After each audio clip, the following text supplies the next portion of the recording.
My name is Linda Miller, and I'm the president of Friends of Historic Second Church.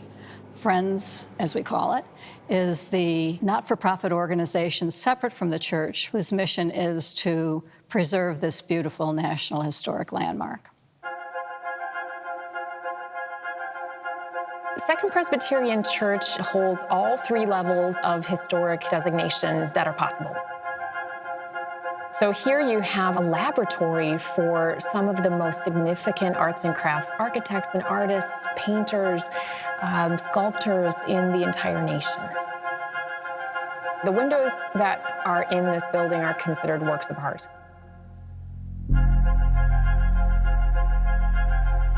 Those who would know Louis Comfort Tiffany would recognize that he is the epitome of the arts and crafts, the attention to detail, the attention to craft and artistry, and that beauty was important, that it was significant and worthy of including in any space.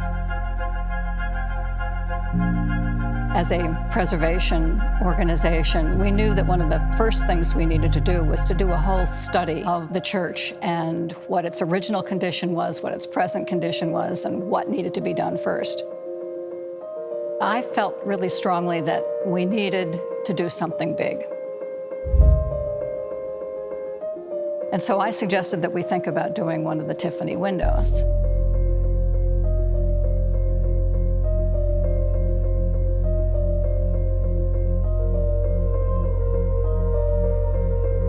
It took us 3 years to raise the $320,000 for the Tiffany window. We had 177 donors over those 3 years. I think it's a tribute to this beautiful window that people saw the merit in restoring it. And it was really wonderful to be able to say, we have the money, call Tom Venturella and say, let's begin the work.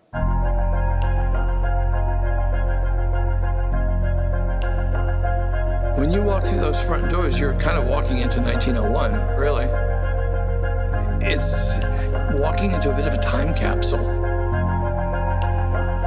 And I want to see as much of that time capsule maintained and conserved as we can. It's something that the Friends of Second Pres have fought for a long time.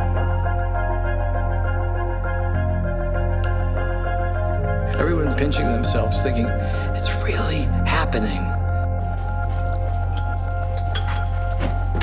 Yeah, I'm gonna be in the middle at the bottom. She's coming. Just take her to the ground. Get this plate. Got it. Okay. If you're going to do a Tiffany window, you need to go with people who understand Tiffany. 1, 2, 3, go.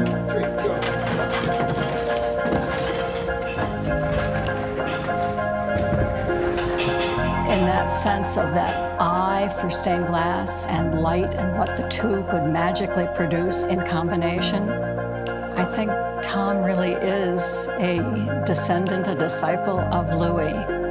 They see with an eye that most of us don't have the privilege of seeing.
Louis Comfort Tiffany was one of Charles Louis Tiffany's sons. Charles Louis Tiffany being the founder of the Tiffany Jewelry Company that we know today. His son Louis instead of going to his father's business, was an artist who then developed his forte in glass. When I look at the work that we've done, I would say we certainly specialize in Tiffany. His studio makes up the majority of the work that comes into us. Tiffany Studios Works represents a level of quality that we've had in this country that we rarely see anymore. Specifically to the Peace window, it's a classic example of Tiffany not cutting corners. There are 15 panels that make up this window. It's based on the medieval medallion windows, the concept of the 13th, 14th century French medallion windows. So there's this background, this kind of flat background, which is very architectural, which is what stained glass windows are supposed to be. And then you've got these medallions, these 3 big medallions that are in there. The background is comprised of circles and crosses. And they just repeat over and over and over again. Wherever they bump into borders and such, the design continues. So you may end up with a piece of glass that I swear is maybe 1/4 of an inch by 3/16. And that's in a lead, and it's stuck right up against the molding. And he doesn't just simply say, oh, forget that piece. That piece is selected, cut, and put in the window. And this appears all over. That's what really makes this window sparkle. He is a painter with light.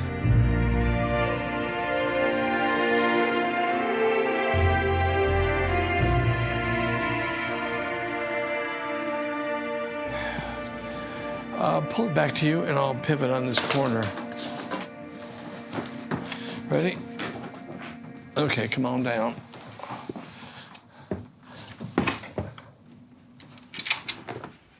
You get an understanding almost immediately when you start to move the glass, what condition it's really in. What we're looking at is section E on her side. She's in such an incredibly fragile state right now. We looked at this window in place. I've studied it, I've looked at it, gone over it as closely as possible, trying to figure out what we're going to deal with. But until you actually take it out, you're maybe 80% sure of what's going to happen. Oh. Yeah, this thing was out at one time. Did you see all this? All that's new. All that, yeah. all this. Yep. It's a lot of green. Somebody's really been at this thing. This blue here is kind of cerulean. That's good. And then it goes into this purple and white and blue from here all the way up. This one, this one, this one, this one.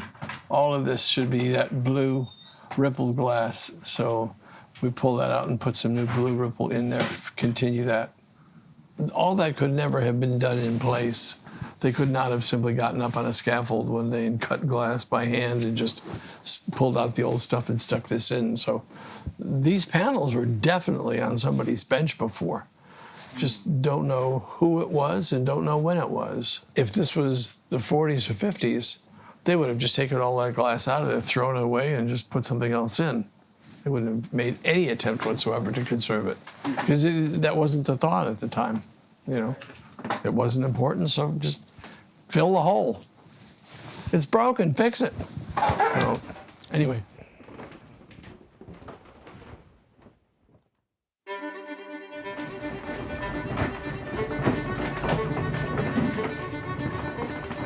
In the beginning of a restoration, when you're working on an 18-foot window, it's a huge endeavor to undertake, and you just got 2 people. For this particular job, in a sense, it's kind of like eating the elephant. You start with just a small piece. You just keep eating, and before you know it, you've eaten the whole thing. So Jim would take a section of the window out. Before anything comes apart, you have to take a rubbing. And a rubbing is going to show you the original lead framework that we can look at when I'm rebuilding this window.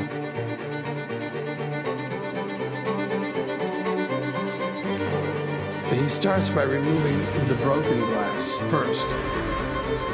I pull the lead off the back, I take a piece out, I have to clean it. This piece window was the dirtiest window we've ever worked on.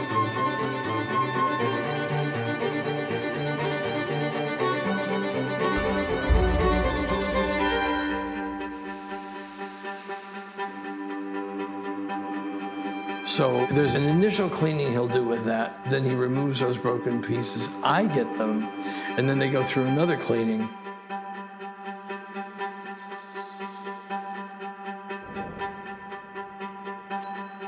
I have to then tape them together with little tape dams and then wax the sides of them to hold them vertically, and then I can glue them. So I get that stuff glued while he starts working on another part of the window. It keeps the ball rolling that way.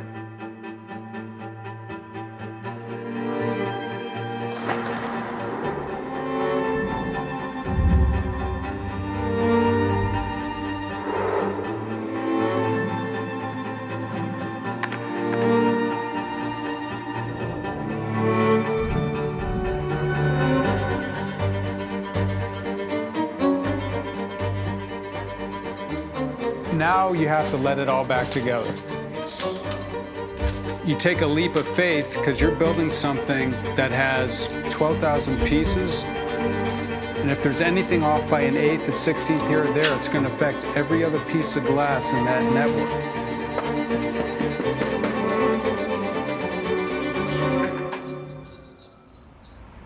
You just get on a roll and your body takes over and goes, look, don't freak out. We know what we're doing here. Just do it, man.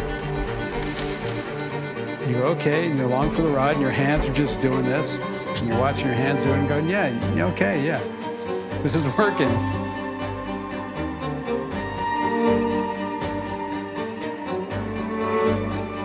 Every piece of glass in that window, there's probably over 12,000 pieces of glass in piece. Every one of those colors were hand selected. Every one of those went up on a pallet in a window, and everybody stood around and probably go, nope, that purple doesn't look right, put this purple in. It's sculpture, it's glass sculpture, it's mosaic glass sculpture. It's insane. When you get to work on something with that level of craftsmanship, it's a real honor.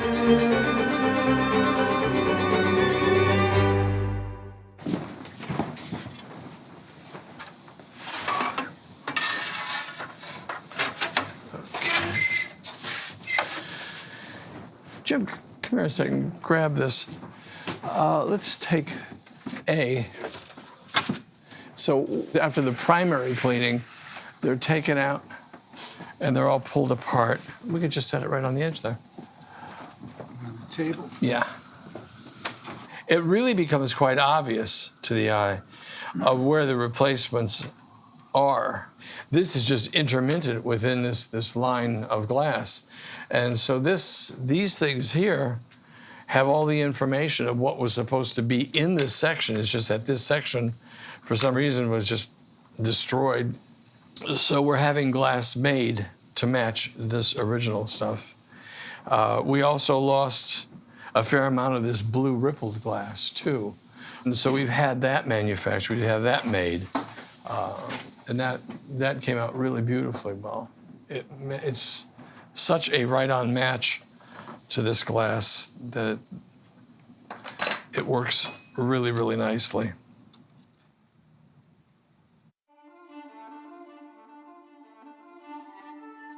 Tiffany's attention to detail is right in line with what we do. We don't cut corners either. I have stayed as close to his truth as humanly possible. And I try to think, if this was damaged in his lifetime, what would he do? The first thing that Tom said to me when he hired me, he's like, I don't want you to rush through any of this. I want you to just do it right the first time. Take your time. Just do it right. And the level of expertise and craftsmanship that went into these windows has never been matched in the stained glass world. I don't want anybody looking up and going, that looks all right. I want them to look at them and go, oh my God.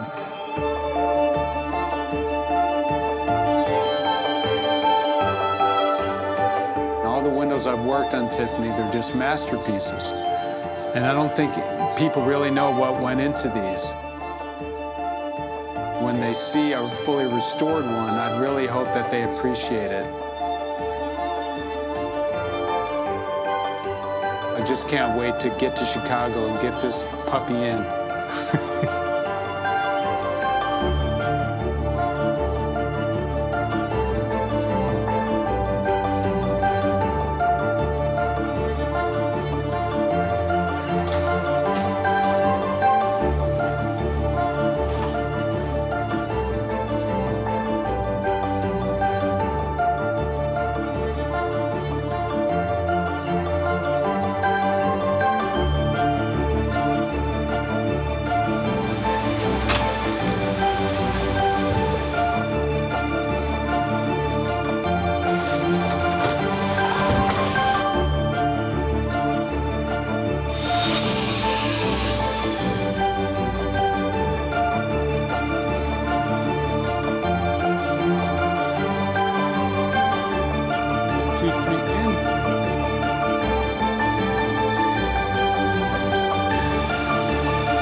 Thank you, guys. Thank you, sir.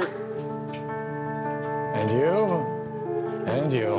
And this man here. And this man. This guy. This is our guy. Grazie mille, grazie mille. Hollywood. Yeah. Jim, Thanks, Vince. this guy, we got to get a T-shirt. I know, we're going to get him a t-shirt. Hollywood Steel.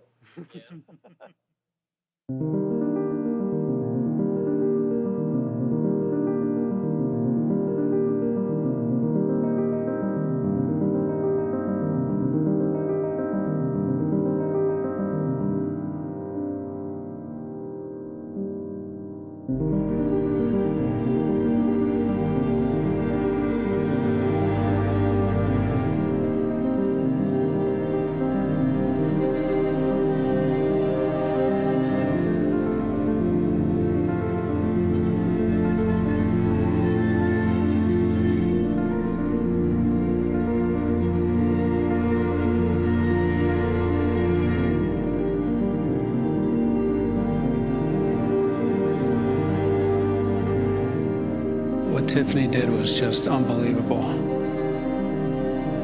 Pure innovation. There's never going to be anything like this again. It's all going to be somewhat an imitation of this. This was just such a high level.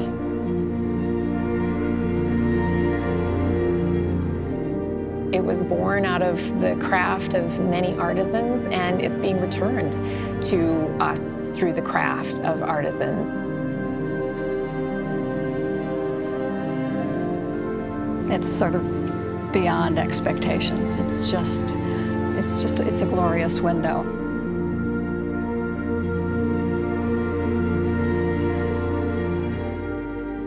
We have a choice if we're going to sustain the sense of place in our cities, not just this place, but others. They require reinvestment, and the reason that we do so is because sustaining them helps us to understand who we are and a sense of time.